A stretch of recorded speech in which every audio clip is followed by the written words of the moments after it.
like Fridays, isn't it? Yeah, yeah. If anyone wants it, I can give them the link. Yeah, well done for wearing your clothes today, Shannon. Good to hear. Thank you. Thank you. It's a bit chilly today. The weather's not the nicest. It's a miserable day. I got locked, not locked. I got stuck in the car this morning. I was like, I put it off taking Rocky a walk because that was my next on my list. But you know that way, I was just looking outside, going, it's absolutely pissing down. So I'm going to just give it 20 minutes. It didn't get any better. Don't leave the keys Worse. in it this time.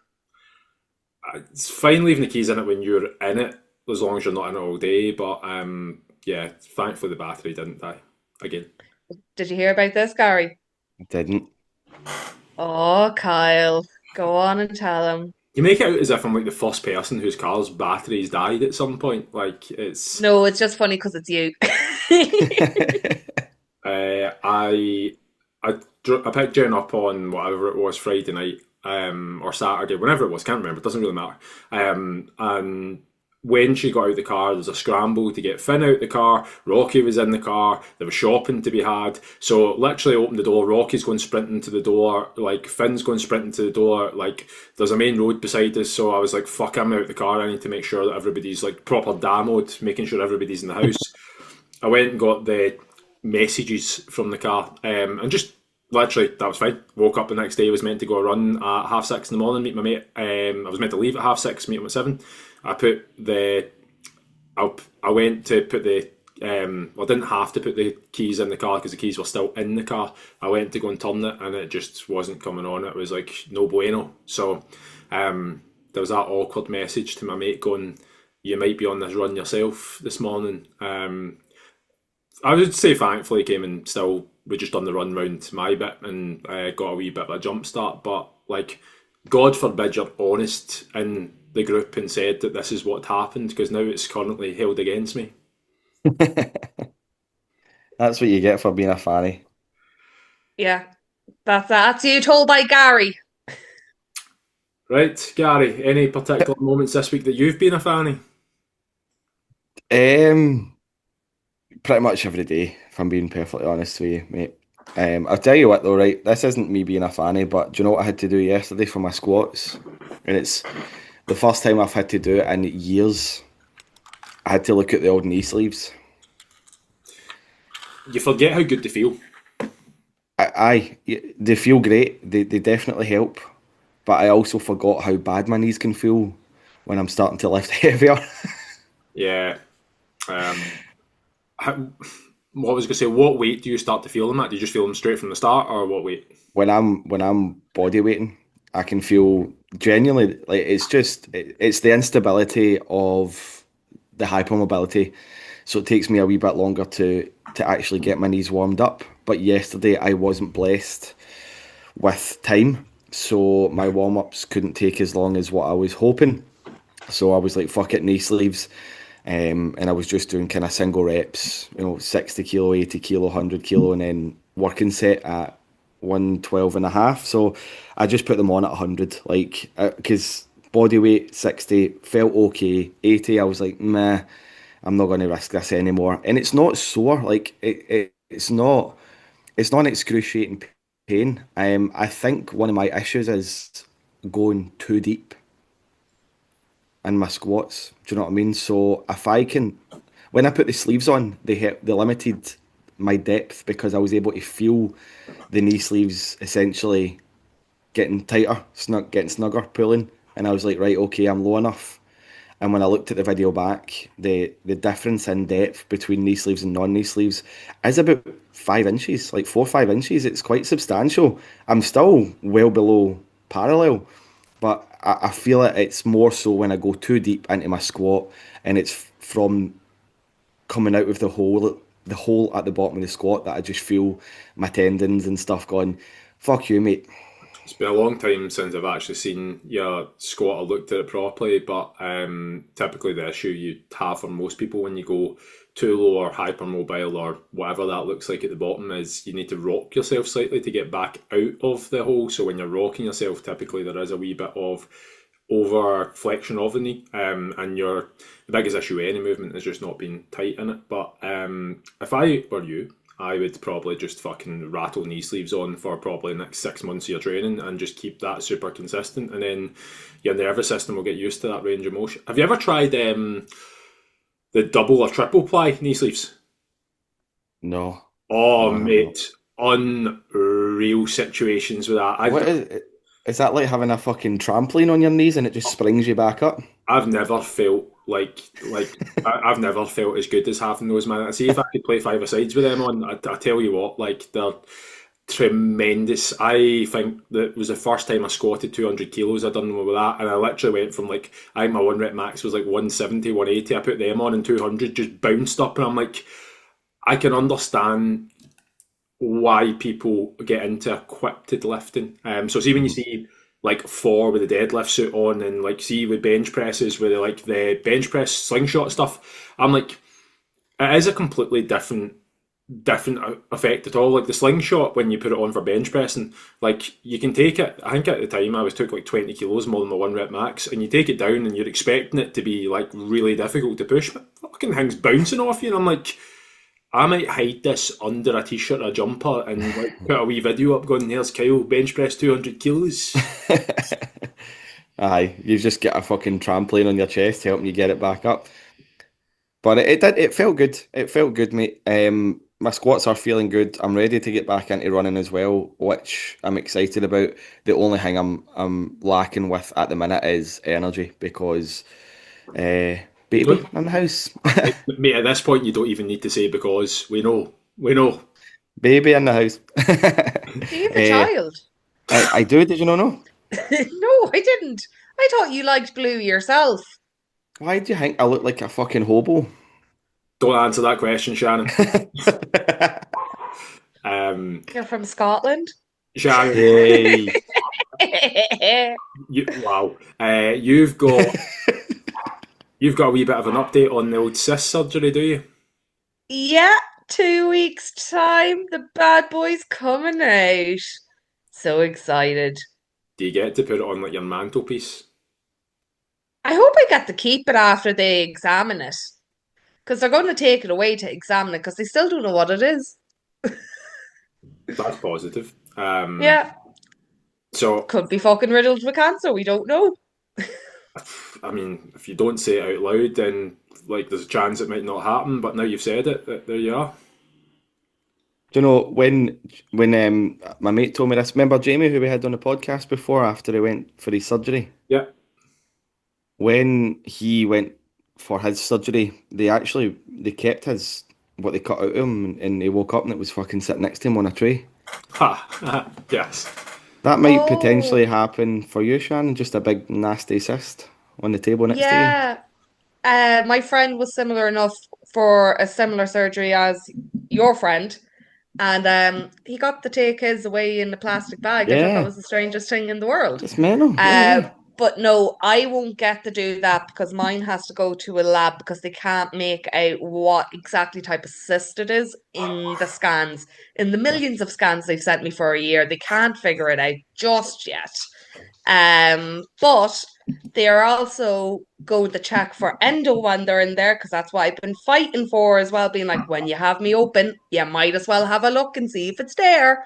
And if there is, they will burn it off, they said. So that's very exciting. Yeah, endometriosis is I didn't realize how rife it was. I think like the stats show like it's 1 in 10, 1 in 10 women have endo, and they don't. 1 in 8, I Is think it one now. in eight? Fucking Because, hell. yeah, but it's very much this month is endometriosis month as well. Yeah. Milo, please, no.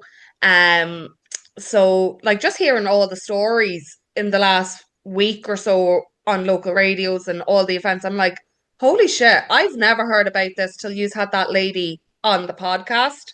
Mm. And I can't think of her name, the lady, the grown Gemma. Gemma. lady, Gemma. And I remember saying it to the girls, and I found out two of my friends had it. I was like, how have I never known this about yous? And just the more people I hear about it, I'm like, oh my God, like it literally is everywhere. I didn't realize it was Yeah. literally everywhere. It's just something that wasn't talked about. Yep, 100%. And now that we're being educated about it more, and doctors and stuff are being educated about it more, there's more research, some more scientific research coming out about it, Kyle. So you'll be happy about that. Yeah. then a lot more people are starting to understand and actually see it for what it is instead of thinking it's just nothing. And yeah, it's fucked up. Like it's fucked up. Yeah. Like one of the girls, her mum had it, and this is going back now. Her mum's probably mid-60s, I'd say. They removed her womb back in the day. They just took it out. They didn't say anything to her. They just were like, right, we're just going to remove this. And she was like, why did you remove it? And they're like, oh, it was just damaged. But it turns out she was like riddled with endo, and the protocol back then was just remove the womb, so she couldn't have any more kids after that. And she was in her late 20s when that happened. So they just literally ripped out her womb, no consent to it, just took it away. Excellent. Fucking Yeah. right on the Well, Irish black market. yeah. Anyone looking for a womb? We got one. So many jokes I want to make, but I am going to refrain from doing it. And a slight segue, but still partly relevant. I have had a few check-ins this week, and I tell you what, fucking doctors and physios, like wow, you start to realise the level of incompetence that people actually like exist. When you specialise in the field and somebody who doesn't, but then is looked at as a don't know. You know that some people just listen to whatever the doctor says or whatever the physio Mm, says. Now, full disclosure, so I'm not getting clipped here. I am not a doctor nor a physio. However, I do refer always to science as we know at this point, or and sometimes common sense. But there was a woman who, like, she's going through menopause at the moment, but she was talking about her pelvic floor. But she was saying to a doctor about the pelvic floor. The doctor was like, maybe resistance training is weakening your pelvic floor. I mean, Off. I sat there when I seen this check in and went, this is what you're fighting against. Like, literally, it's hard to not just go, your doctor's a fuck nugget. Like, just. And the thing is about here, Gary, is we have to pay to see the doctor as well. I'm like, you've paid for the privilege of seeing your doctor to get hit with that. Now, they did even go even more specifically and went, oh, it's probably hip thrusts. I was like, what? Aye. Shite. Do you talk? Like, I've just whilst I'm also on the tangent, I had a girl who has been told several times by like one or two physios who've charged her thousands that she can't run again or whatever, but to be able to rehab her, they've been giving her fucking skipping and stuff like that. And you're going, this makes no sense. Like, why do Yeah. people you understand as much as like and we are big advocates for yes invest in yourself and whatever. I can understand why the lack of trust is so big right now when you've got absolute fruitcakes like and it's not just their industry, our industry as well. Sure, we see it all the time and we see it on Instagram or whatever. You just see people talking utter shite. Sure, I put up the series on my Instagram last night of just absolute nonsense that you see that is just you're going what are you about? Like, sort your shit I out. know. Aye. That's the thing with GPs and doctors, isn't it? Like they know a little about a lot, but they don't really specialize in anything. Yeah, I've actually got a client in the gym, and for some reason, like out of nowhere, she started getting really, really intense migraines towards the end of last year. I think it was about maybe September, October time last year, and the doctor actually said that maybe it's weight training, maybe it's strength training, it's bringing on the migraines, and then just didn't decided not to look any further into it. No answer, could be a no brain anything. aneurysm. I'm going to just throw that out there now. That's one of the common signs for a brain aneurysm.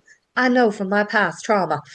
Well, she's finally 2 seconds ago. She's finally had MRIs and stuff like that. So all sorts of different medication to try and stop it from happening.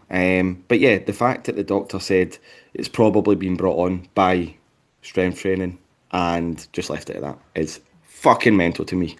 Okay, what you got to say? Mental, yes. Shannon, are you saying that resistance training is a sign or a sore head's resistance training is So mechanisms? severe migraines. So obviously my mammy passed away from a brain aneurysm and it's a silent killer, a brain aneurysm. But the common signs that you have a clot in the brain is severe migraines that don't seem to shift, twitch in the eye, stiff neck. They're the common signs apparently. Sounds, to be fair, that sounds like me when I sleep on the couch.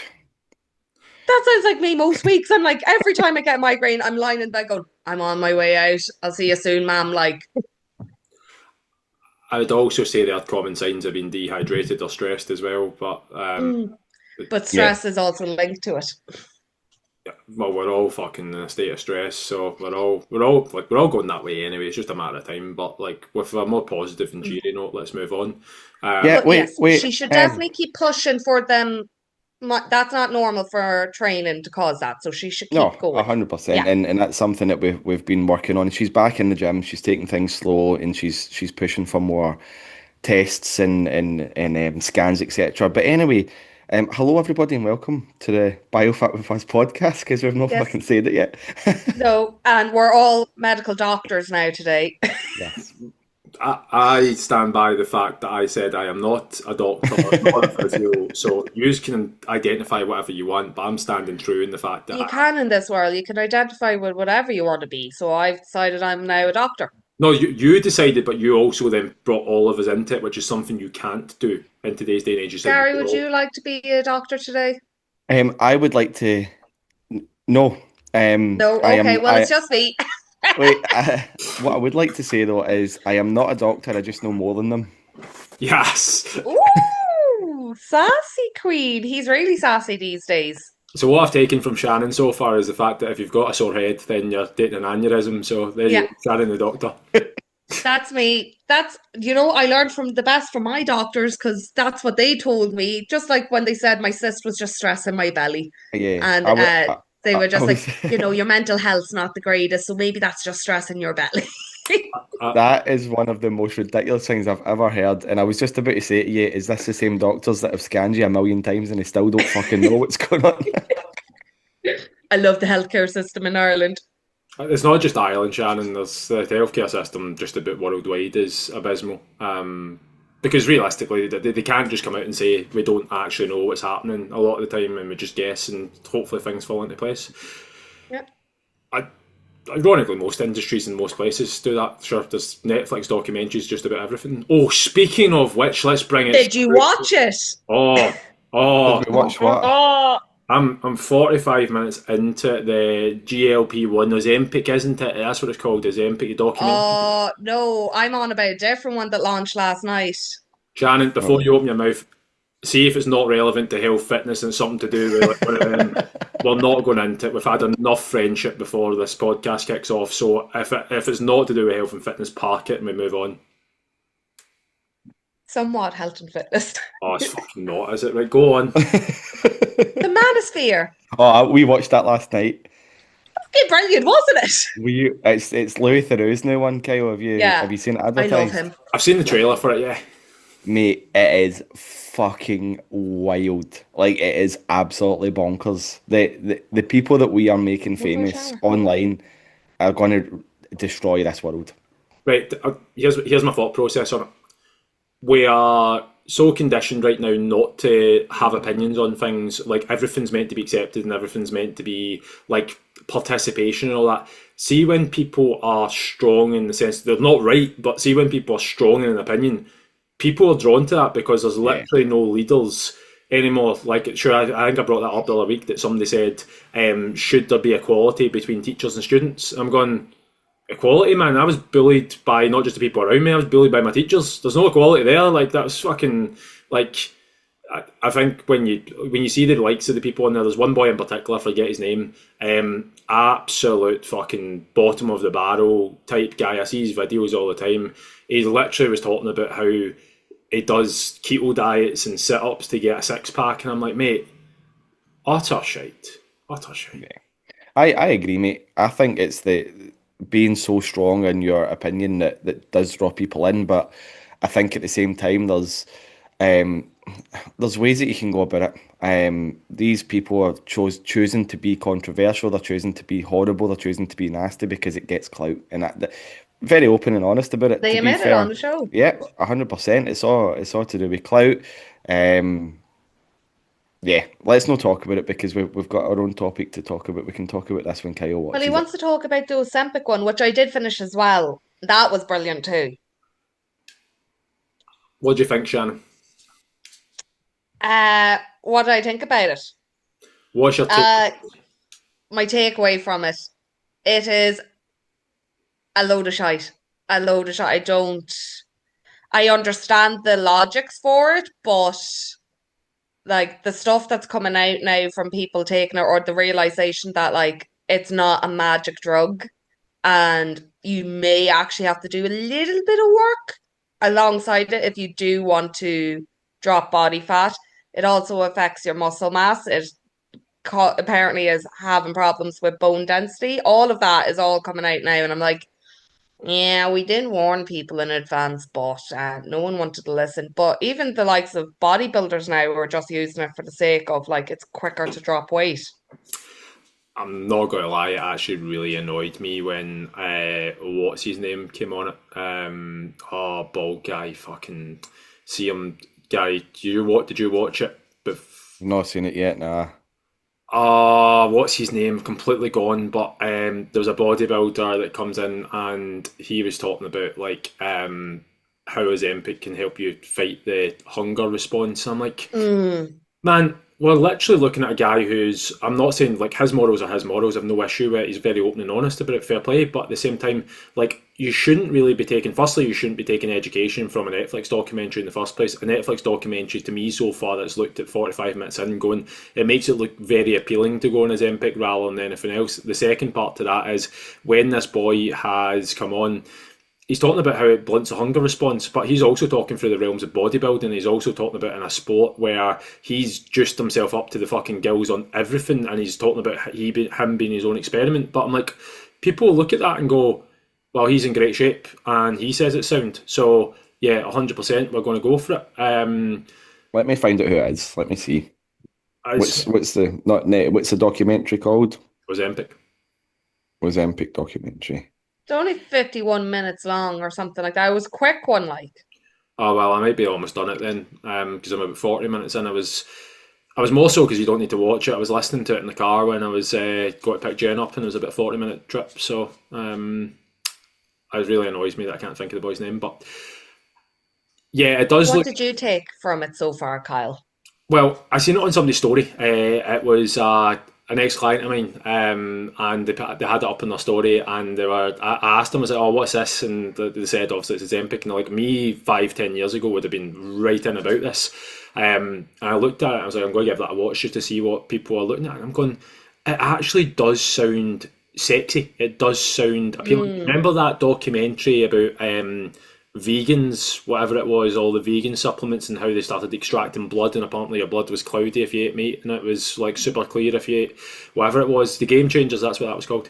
But it was endorsed by essentially, I think it was Arnold Schwarzenegger and Jackie Chan, who both have massive. It might not be Jackie Chan. I don't know. It probably is, but they have massive shares in vegan companies, and you're going. Well, of course they're putting out Arnold Schwarzenegger, who built his physique and career out of fucking steroids and eating meat, is now telling you not to eat meat. Away, don't talk shite. Did you find this out? Nah, I've asked ChatGPT, but it's not giving me any names. Apparently, fucking Brian Johnson's taking Ozempic now. Oh, the guy who's going to live forever. Aye, fucking bam. I'll tell you, he'll not be living forever. Is it pick? Right. But yes, they do make it sound very sexy in the documentary, but I'm seeing a lot more things creeping up on the owl interweb saying not so much. Not there's a load of side effects coming up now that people aren't like gut issues and everything. Yeah, I think you will find it long term. Like, it is very appealing, and like, to be fair, there's some of them that come up. I've actually just looked at the reviews on IMDb, and it's like literally first one it's a sales pitch, second one going one long sales pitch disguised as a documentary. It really is like, again, you can make money from it. That's really, it's been put out by people who can make money from Ozempic. It's probably, I've not dug too deep into this, but it probably is funded by some major corporation who has shares in Ozempic anyway. So I think another reason not to take all of your education from Netflix, really. Yeah, 100%. 100%. It's any Netflix documentary is made to be dramatic. It's made to It's not made to educate, I would argue. It's made to be entertaining, and it's made to draw your attention in and actually get your brain thinking about what it is they're potentially trying to sell you. Yeah, 100%. I think at this point we're in danger of becoming the open goal podcast where we spend 45 minutes talking shite before we actually get into a topic that's relevant. So um, I will present it. Should Go for it, boss. should thank you for your permission. Should fitness be fun? Thoughts? Yes, I know. Yes, I know. Hey! Eh, Shannon, ladies first. Ah, you assumed my gender. Thank you. Uh, so, There's only two. amen. And that's us cancelled. Thank you for coming. When Shannon has 9 personalities in her head, it's hard to differentiate each of them. But Which one we're talking to today. But yes, I do believe you should enjoy fitness to an extent. Now, enjoyment can vary from person to person. Like, for instance, I couldn't think of anything worse right now than running a half marathon. That does not sound enjoyable. I'm sure most people who run half marathons don't think it's actually that enjoyable. There is probably 1% that do enjoy doing it. Um, that's fun to them. Whereas, like, some people would look at me lifting weights and be like, that does not sound fun. I love going to my Zumba classes and having a bit of crack there. Is it all still fitness at the end of the day? Yes. But on the other side of that, there is times where fitness can be extremely boring, and I think this is where the problem lies with a lot of people because the fun kind of comes out of it after a while, and they're like, "Oh, it's not new and shiny, and I don't enjoy this anymore." There is parts of fitness that do get a bit repetitive, a bit boring. Um, but overall, I would say you should be doing something that you enjoy in relation to fitness, and it'd be 80% fun, 20% a little bit boring, I find, because you should enjoy it. Otherwise, why would you do that form of training?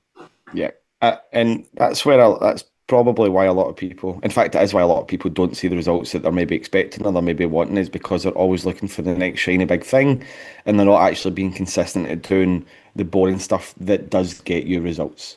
Like we have a whole fucking body of research on what actually works, whether it be build muscle, whether it be build strength, whatever it is you're looking for, whether it be build cardiovascular fitness, so you could take part in a fucking hybrid rock star, whatever you want to call that event. Anyway, Casual athlete. no throwing shade on High Rocks there. But yes, should it be fun? I'm sticking with my yes. I know there should be elements of fun sprinkled into the boring stuff to keep you switched on, to keep you in tune with what you're doing. But you do have to do some of the boring stuff because it's the stuff that works.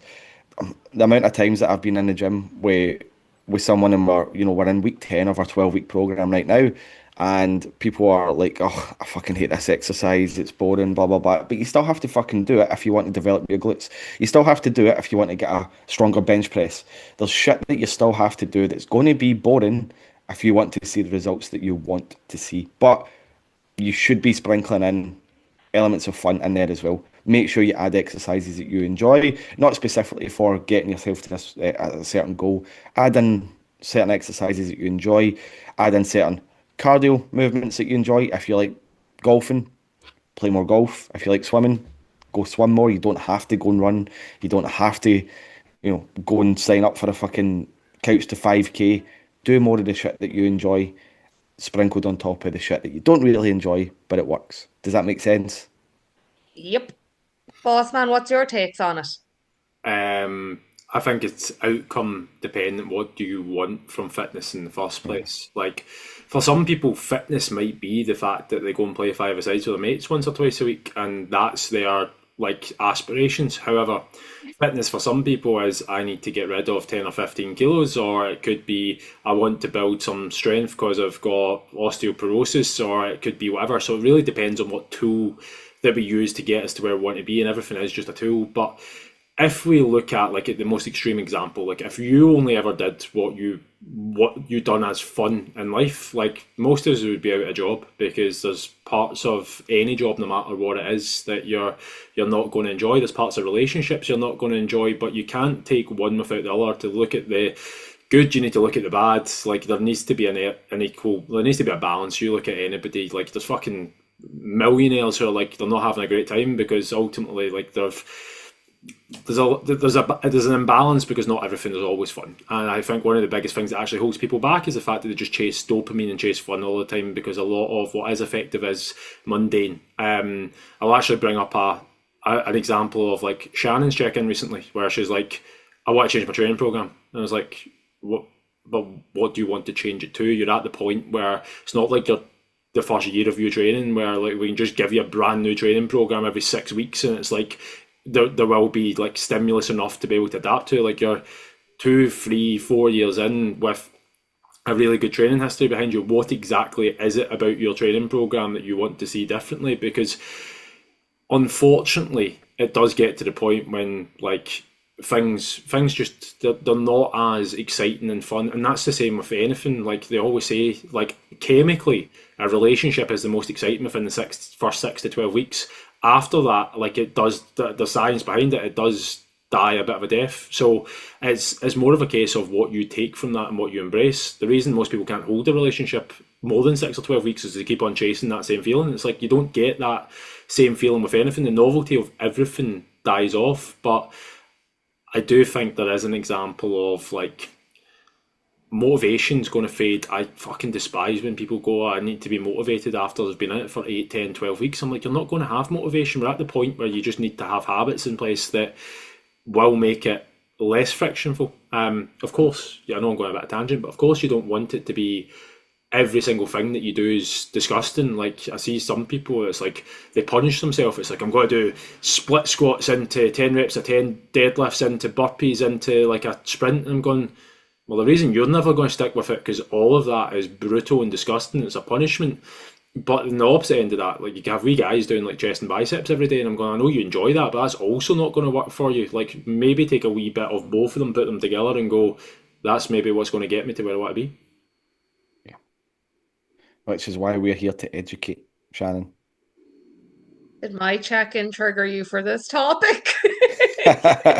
No, I didn't, but as part of it because there is a theme right now because we're 12 weeks or we're approaching, I think it's week 10 or 11 of the year, but this is a point where like anybody who's signed up in January is starting to get to the point where it's like, oh, I can see good results, but it's a bit mundane. Not saying anybody, but obviously you tend to find, I had this conversation with somebody, in January is probably the easiest time to coach people because outside of the front loaded stuff and questions, people are pretty motivated. It's like, oh yeah, I'm seeing a bit of results, it's exciting, everything's new.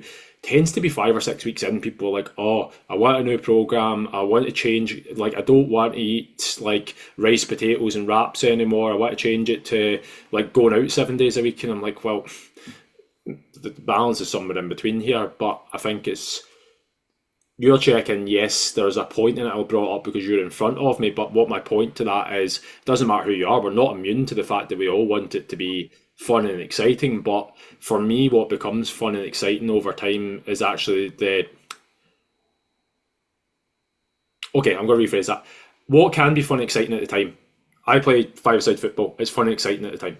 Whereas if I do a run or a gym session, it's not fun and exciting at the time, but what is fun and exciting is the progress you get from it. Like it's what you get after the fact rather than during it. And I think that's where we need to look at what is it you want, and you sometimes need to go as a cost at the start or as a cost at the end. Alcohol is really fun at the start, but the cost of that's at the end. Anything that you tend to find that the cost is at the start, you pay, sorry, the cost at the start for running is like that, but the effect is at the end and you feel really good after it. Whereas like anything that you get the effect straight away, like alcohol, drugs, like even training to a large extent, when you're getting something that's high dopamine to start off with, usually costs at the end, if that makes sense. Yeah, it makes perfect sense, mate. And yeah, as I say, I'm seeing it a lot just now in the gym because we run our semi-private coaching programs on a 12-week block. So right now we're in 10 weeks. week 10, sorry, just about to approach week 11, and you can see people going, oh, I can't wait for this to change. And then, but at the same time, I'm like, you've just remaining deadlifted 150 when you started the program at 80. Like, you've nearly doubled your RDL, and it was an accidental 150 at that, So, like, miscounted the bar, boom, fucking unbelievable. The reason that you're able to do that is because there's been continuity in your program. We have run this program for 10 weeks. You've showed up consistently, even though, yes, it's getting boring. But again, the boring shit works. It's been proven time and time and time again over years and years and years and years of research that it fucking works, which is why we run it on a 12-week block because it's going to get you unbelievable results. I know it's getting shite, I know it's getting boring, and it's going to be super exciting when we change up the program. But guess what's going to happen at the start of the next program? You're going to need to start again with other new exercises. And that's no fucking fun, is it? It might feel fun, it might feel exciting, but your numbers are going to drop, and then we start to build them back up over the next 12 weeks again. I agree. I think you've touched on a really good point there. I think to start off with, like, what is uncomfortable and isn't fun for people is the fact that, like, a lot of the stuff you're going to do, you're going to feel terrible at. Like, more recently, sure, I started doing CrossFit in the last kind of 6 months to a year, and I think at the start, I'm like, I really struggled to enjoy it because I'm like, I'm shit at like most of the stuff here. Like, they're talking about snatches and cleans and like doing handstand stuff, and I'm like, I'm awful at that. I've got wee guys around me who've got half the muscle mass and are like less technically, if we put fit in brackets around that, like they're smashing me, and I should be able to do it, but I can't because I've not got the skill. But it's now getting to the point where after genuine months of being terrible at something and actually not loving every single class that I've done, that I'm at the point where I'm going, do you know what? I'm actually finding myself finishing workouts, not finishing last anymore, being able to do everything that I'm meant to be doing, and actually stronger and better shape because of it. And I'm like, that's where, yes, it wasn't fun at the start. It's starting to get a little bit more fun now. So there is an element of sucking it up, like, because the effect, providing not just sucking up for the sake of sucking up for delayed gratification.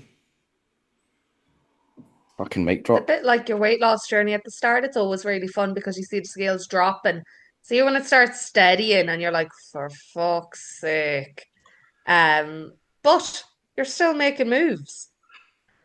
Not going to lie, I've had a bit of a week like that this week just to prove that we're not invulnerable to that. Like, I've been fairly steady for whatever, week 9, 10. I went away at the weekend, and as much as I got back to it on Monday, like, my head is very much going, I can't be arsed with this. This isn't like fun. This isn't exciting. Like, I know it makes sense, but my scale went up a wee bit, and I'm like, oh, can I really be arsed doing another 2 weeks of this to get that scale weight back down again? Sure, like, you need to live a little and all that. Like, starting to tell myself the same stuff that other people do, and I'm going, you're not invulnerable to it. It's just the fact that it's, for me though, what is going to make that more fun is probably realizing that I have been fairly aggressive with things for the last 10 weeks, and maybe going, right, maybe that's a sign to go a wee bit less aggressive with things, because that will make it more fun, Enjoyable. enjoyable. So there is a lesson in that to go, do you know what? Aggressive, the fun part for that for me was seeing results.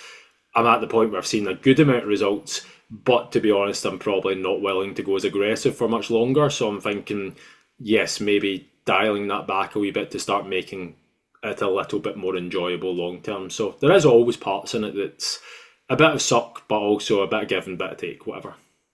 Is I would ask the majority of people listening to this podcast, is your work fun and enjoyable every day, every Oh shift? God, no. No, of course it's not. But you still fucking do it because you have to do it to pay bills. You have to do it to put a roof over your head, to put food on the table, right? And that is what, 5 days a week, 8 hours a day, 10 hours a day, depending on what people work as. You still show up and fucking do it. Your health and fitness journey is no different. Not every day is going to be fun and enjoyable. Not every exercise is going to be fun and enjoyable. But 1 hour a day is 4% of your day. Half an hour of a day is 2% of your day. You can find between half an hour and an hour to do something that might not be as fun and enjoyable in the moment as Kaya mentioned, but at the end you're going to get the results that it is you're looking for. Stop making excuses for yourself. Stop talking yourself out of it. Stop okaying when you do something that is detrimental to your progress or your health, and just fucking suck it up from time to time. You don't have to see if you're genuinely absolutely dreading going to the gym on a daily basis. Yes, then there might be something that we can do to mix it up a wee bit to make it a little bit more exciting. If you're genuinely at the point where you just don't even go to the gym because you're fucking hating your program that much, yeah, you have to review it and have a wee look at it. But Maybe the gym's not for you. maybe we need to look at something else. Yeah, maybe Yeah, go and be a Pilates princess and hit your ceiling of progress very quickly. yeah. Controversial. I genuinely believe that people disrespect their own health and fitness. I think because they have a mindset that is optional, it always becomes optional. They give up the moment that things get tough and then they wonder why it doesn't work for them in the first place. I think whether that comes down to culture, education, whatever that comes down to, it's frustrating. I've touched time and time again. It fucking kills the life out of me when I hear somebody go, "Oh, I'm going to take a break or I'm going to do this." I'm like, what are you taking a break from? You're taking a break from something that's not optional. Like, I'm not saying our coaching because that's not even what I mean it through the realms of. I mean, like, genuinely the amount of times that I've been in a gym or been whatever and somebody's like, "Oh, I'm just going to take a break for a while." I'm like, what are you taking a break from? And what do you think? I always ask, what do you think is going to happen? Like, genuinely, what do you think happens when you take a break? Like, I understand taking a break in terms of having 2 or 3 days. Fine. Like anything, like your work. But see if you went into your work and you went, just got to take a break for a while. What do you mean, Gary? What do you mean, Shannon? How long are you taking a break for? Don't know. I just can't really. I'm not feeling it at the moment. Sound. No worries. I'll Right. get back to you. See you later. Cool. Right. You've not got a job anymore. And do you know what happens? You start to breed this mentality that any job you go into, whenever things get tough, you just take a break from. And the thing is, your CV is, and the lack of trust you're going to have in yourself, but the CV as well, it's going to start getting around that you're somebody that just walks out in jobs. And like, you're never going to have any form of, and sure, there are people out there who just job hop, job hop, job hop. And I'm not saying that that's, you do need to find something that's an element of enjoyable, but like, fuck, do I listen to podcasts of high performers, people that really are at the top end of what they do, people that enjoy their days, and even they're like, don't enjoy every day that like you have. Like there's parts of the job that they don't like. Like I was going to ask the question: if you looked at, you said job, but let's transfer it to. Do you think anybody would ever have children ever if it was a case of I want this to be fun and enjoyable? Not a fucking chance. There's not a parent I've ever spoke to, coached or whatever that is sold having children to me because I'm like, there's so many things that aren't fun, enjoyable, stressful, your morning part of your life.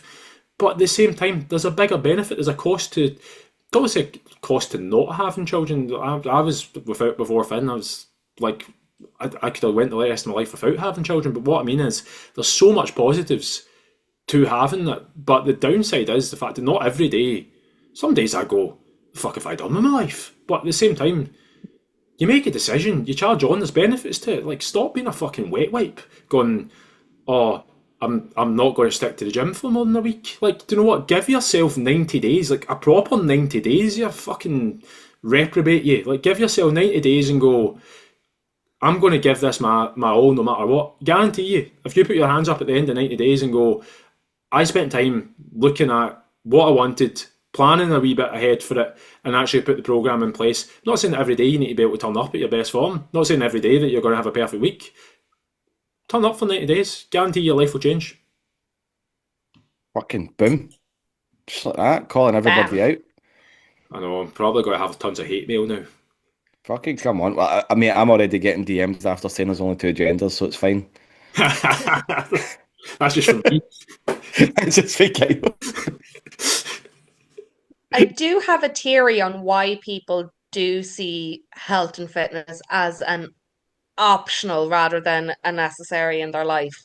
And like, I have no science to back this, but I always kind of wondered why, from a primary school upwards, PE was just something you did like once a week as such.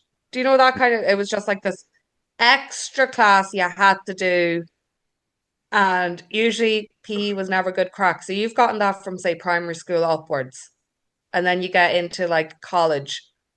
And it's like, oh, don't have to do fitness anymore or whatever. You get into adulthood and it's like, no, I don't have to go to that stupid class. I used to get myself signed out of PE all the time because I didn't want to do it. I was like, no, like, what do you mean I'm going to be fucking running laps of a field? I don't want to do that.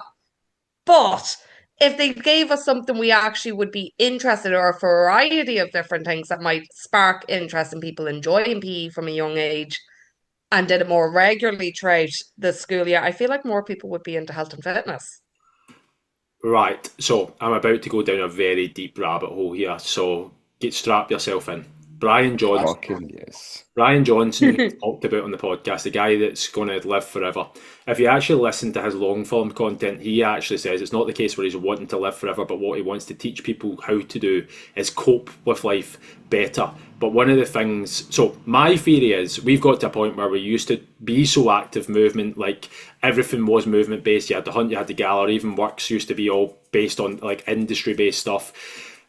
We're now at the point where actually a lot of the work, since we've gone digital, the internet, everything else, like it's moved so quickly, like literally from the 60s where, full disclosure, I think that we only discovered technology because of Roosevelt and finding the UFO and all that, but like regardless of all that, I think we've now got the internet, we're now sitting down, we don't know how to cope with that, coincide with the fact we're sitting down far more than what we normally have, and we don't know how to deal with it and how to educate people around that because we're still trying to figure it out. We've also had food inflate massively in terms of calories. The average calorie meal has gone from, I think it's like 350 to like 780 or something like that. Like it's doubled, if not slightly more. So we're moving significantly less and we have far more in terms of food. Nobody knows how to cope with that at all. But Brian Johnson's thing, like whilst he did touch on that slightly from like a health and fitness point of view, is also the fact that now with the inception of AI, is like the biggest issue most people have is they're not going to see purpose in anything they're doing because AI, as much as the genie is out the bottle, we cannot put the genie back in the bottle. You are going to have to live with it. And whilst there's people that are having a hard time with it, AI can do a lot of things better than what we can. You look at customer complaints, a lot of the customer complaints of business are getting AI. A lot of like coaching things, like even like structuring this podcast, like there's AI that we use to help supplement that. And anybody who kids on that they don't, like, I'm sorry, but you're getting left behind because it's far more engaging than what you think you are. The biggest issue that we're going to have as human beings is we don't know actually how to deal with lack of movement, we don't know how to deal with eating, and actually soon we're going to lose lack of purpose. So actually being a human being right now is probably one of the toughest times it is. I go back to what I said about Tony Robbins the other week. Tony Robbins said that happiness is finding like progress. So you need to find something that you progress in. And for me, that's health and fitness. Like I can do anything and I'm like, I can progress in it. I think that creates a lot for you. If you're somebody that constantly gives up on things, you have no progress and you're going to constantly, I'm not going from I know we're technically fat loss based, but I'm like, in terms of being a human being, like I think you need something that you can see elements of progress in. I don't know where I'd be in my life if I didn't have just been able to see progress in terms of, not saying your body competition, but just getting stronger in the gym, being able to lift things you never could lift, be able to run distances you could never run, being able to, like, again, change body composition. I think that's why I've been able to build a successful business, a successful marriage, and like have other areas of my life that are successful because I'm like, I have a structure that I can see progress and I can apply that to anything, if that makes sense. 100%, mate. Like the first thing that you were thinking, well, the first thing I was thinking about when you were saying that there, and whilst this is pretty irrelevant to the podcast in itself, but even in gaming, like I was a massive gamer growing up. Kyle, you were a bit of a gamer yourself. The thing that kept us in, like, switched on to that game the most addictive games was because we were able to see progress within that game. If we were just going into a game and doing the same shit day after day, the game would get packed in the bin. But because we were going in, seeing progress in whether it be our character or our team or us getting better at the game itself, that is what keeps you drawn in. Progress, and I think you summed it up fucking perfectly there, mate, because yes, progress is what keeps us wired in. And if we're not seeing progress, or if we're always changing shit too much that we're not actually allowing ourselves to progress, we're just going to be stuck in a vicious cycle until you're fucking depressed and then you're dead. Simple. Really good point there, actually, what I bring up. And you've nailed an analogy perfectly. Do you know when Grand Theft Auto was the funnest? Is when you're building yourself up from having nothing but the original pistol and a shite car with 9 bullets to then building yourself up to the fact that you've then got a more powerful gun, you've got more property, you've got the car, you eventually get the Apache helicopter. Everybody feels that they want that, but see the moment you put the cheat codes in and you have that, it's fun for about 3 minutes, and then you're going, well, that's a bit shite. Like nobody really. The most exciting thing about Grand Theft Auto in any games is actually building your way to getting more. It's never actually the point. See, when you've got it, that's when the game becomes boring. Like genuinely, the game Yep. becomes. We've all got to the point where we've completed Grand Theft Auto, and they're like, whilst we thought it'd be class to run about with all the guns and unlimited health and an Apache, it's fun showing your mate and all that, but it's like it's not something that you want to play. Like it's really not. So progress is getting things, like building towards things. It's not the things themselves, it's been able to actually build towards it. Most people are happier, I genuinely think this, most people are happier when they're in the process of seeing themselves dropping weight, belief systems, seeing the fact that they're going, I've lost 3 or 4 kilos, I believe that I can lose another, whatever. It's never the point when they actually have fucking six-pack abs. Like genuinely, like we've touched on this before, when you have six-pack abs, it's great that you've proved it, but see when you have it, it's like, what do you do now? Like, what do Yep. you do?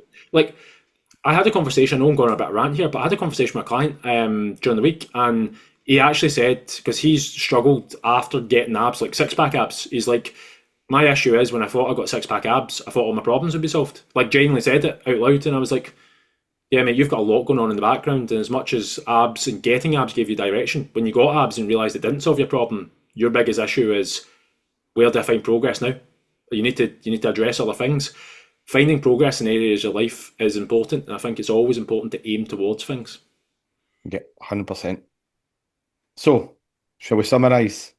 Should fitness be fun, Kyle? I think it shouldn't feel like you're fucking trundling through treacle to get there, but at the same time, it's never going to be 100% fun. What should be fun and what should be measurable is outcomes. Outcomes should be worth the effort you put in. The effort you put in isn't always going to be the most exciting. There will be good days and bad days, the same as anything, but stop treating health and fitness as if it's optional. Start looking at it going as mandatory and find a way that you can make it sustainable. It's not going to be fun every day. Yeah, 100%.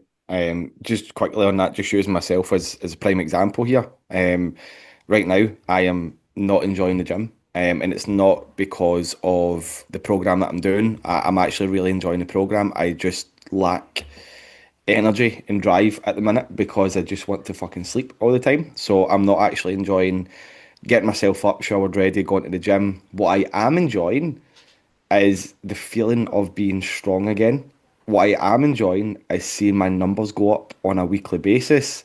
And what I am enjoying is knowing or hoping that the outcome after the 12 weeks is that I have new PBs across the board.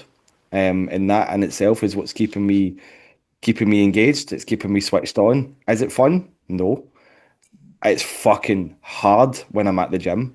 Yeah, when I leave the gym, I feel great, but when I'm doing my session, I'm looking at the time, I'm going, fuck, I've still got another two exercises to go. Maybe I can just do 8 reps instead of 12 reps. Whilst that I don't do that, I do push out the extra 4 reps if and when But the needed. thoughts are always there. The thoughts are always there. Maybe I could just skip the leg curl at the end of this exercise and do it at the end of this session and do it tomorrow. Like the thoughts are always there. I'm not having fun, but I am enjoying the progress. Shannon? Life isn't fun all the time. That is the truth. A big reality check I got from going to therapy is you don't actually generally have to be happy all the time. It's actually baffled me that I actually don't have to be happy all the time. What is that? What do you mean? But it's the same with your health and fitness. It can be fun, but it won't be fun all the time. Yeah. Work can be fun when you're having the crack with your colleagues, but that's not all the time because the boss would fucking rip you a shred for that one. Sure, look, Kylie's always giving out to me and Gary for having the crack. Like, uh, Can I sprinkles of fun trait your day 100%, but your health and fitness is not something that you should just say, "Oh, I can do when I feel like doing it." It should Yeah. be part of your lifestyle. If you want to live a fulfilling life, you're going to have to start taking care of your health. have you ever heard of the magic penny theory? No. Potentially. Remind us. Right, so if I offered you today, you have two options. One, I give you £1,000,000, or two, Oh yeah, Oh yes, I I have give you a this. magic penny that doubles in value every day for 30 days. What do you choose? I choose a penny. That's because you know Yeah, the outcome, I right? know what it is now. Yeah, but Yeah, back in the day, I would have said, "Give me that quid quick. Give me it all." So this is the thing. Most people feel that they want the thing straight away, but aren't able to see what compound interest is. So I'll very quickly go into this. If you chose a magic penny, on day one, you've got 1 cent. On day two, you've got 2 pence. Day three, you've got 4 pence. Day five, it's 8 pence. Now, considering only by day seven you've got 64 pence, you're probably thinking that £1,000,000's looking pretty good because I see nothing. This is fucking miserable, and you're probably questioning your entire existence. But if that doubles the next day to 128, and then by day 15 you've got £163, euros, whatever, you're halfway in. You've got €163, pounds versus £1,000,000. You're like, this is shite. That doubles day 16 to 327, day 17 to 655. By day 18, you've got £1,500,000. Day 20, £5,500. Day 25, you've got 167,000. By day 28, you've got 1,342,000. And by day 30, you've got 5.5 million. So there is a lot to be said about the fact that delayed gratification is something that none of us want. But ultimately, long term, that does compound. Your health, fitness, body composition, everything is seen in that progress. Everybody wants £1,000,000 straight away, where the joy actually comes in seeing the progress over time. Plus, it actually ends up being more than what you originally thought it would in the first place. Most people overestimate where they can get in 30 days, but underestimate where they can get in 3 months. Mic drop. There you are. Thanks to Dave and I Toby for the sounds. Gary seems to have completely just gave up on life. So yeah, my earphones died at the absolute worst time there, and I did not hear what you said at the end of that there, so I didn't hear the mic drop Oh, moment. that's okay. Thanks, Dave and Toby, for the music, and we'll see you next week. Goodbye. bye. Bye.